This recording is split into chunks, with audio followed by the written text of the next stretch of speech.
Hello everybody, welcome to my YouTube channel Homoeopathy Super Sessions by Dr. Jarvis. Today, this is the last video on logic.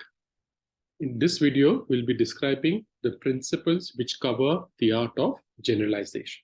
So this is a very short video. Let us see what are the different principles which helps us to cover the art of generalization. Here, we deal with the inductive logic. That means we see the facts or the particulars and we go to the generals.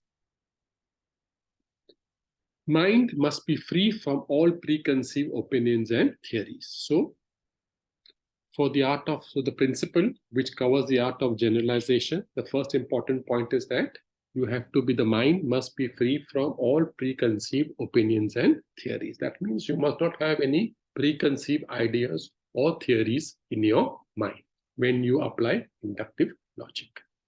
The subject must be clearly defined. So whatever you are seeing, it has to be clearly defined.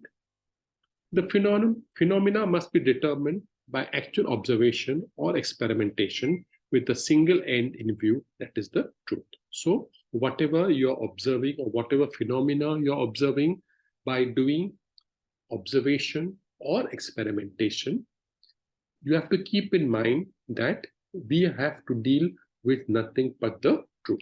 So whatever we see, whatever we observe, whatever experiment we do, what is the result of the experiment, it has to be considered with the truth and nothing but the truth. All phenomena must be gathered, nothing is to be omitted, even if it is trifle. So whatever you are seeing, whatever you're observing, all the phenomena has to be gathered. Nothing has to be omitted, even if it is very small or even it is very trifle. It means all the phenomena has to be gathered correctly in a truthful manner, no matter however small it may be. Phenomena should be elicited by its own process and in its own province. So when we elicit the phenomena, whatever process is going on, we have to see the correct process and also in its own province. All facts observed must be clearly expressed and recorded in exactness or precision.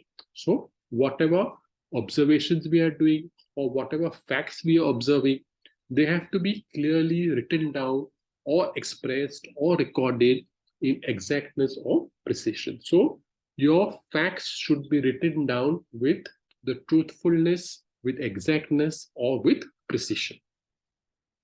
It should be free from speculation about the cause. So you must not speculate what could be the cause of this result. It should be free from speculation.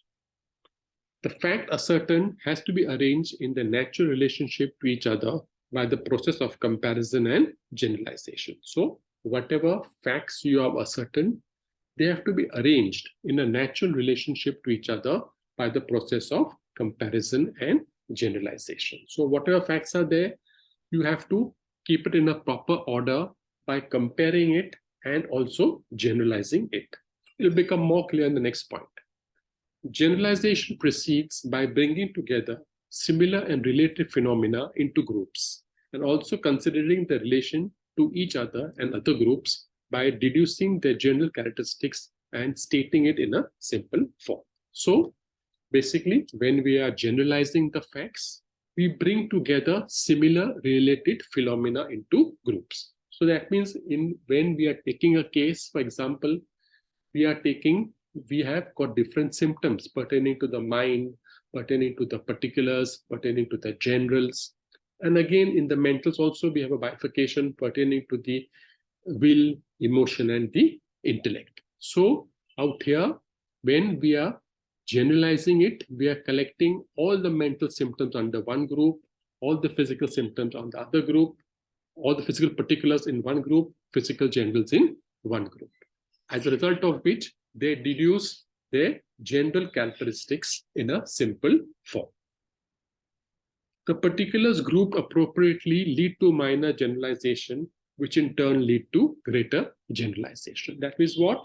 Whatever particulars we have grouped into a general phenomena, they will lead from a minor to a greater generalization. For example, symptoms pertaining to the mind, we divided into three parts: will, emotion, and intellect. So under the will, we give the highest importance, then we give to the emotions, then we give to the intellect, and lastly we give to the subconscious. So what are we doing? We are grouping them into minor generalization, which furthermore leads to the greater generalization. So in minor generalization, what are we doing? All the symptoms pertaining to the will, we are putting in one group. All symptoms pertaining to emotion, we're putting in one group.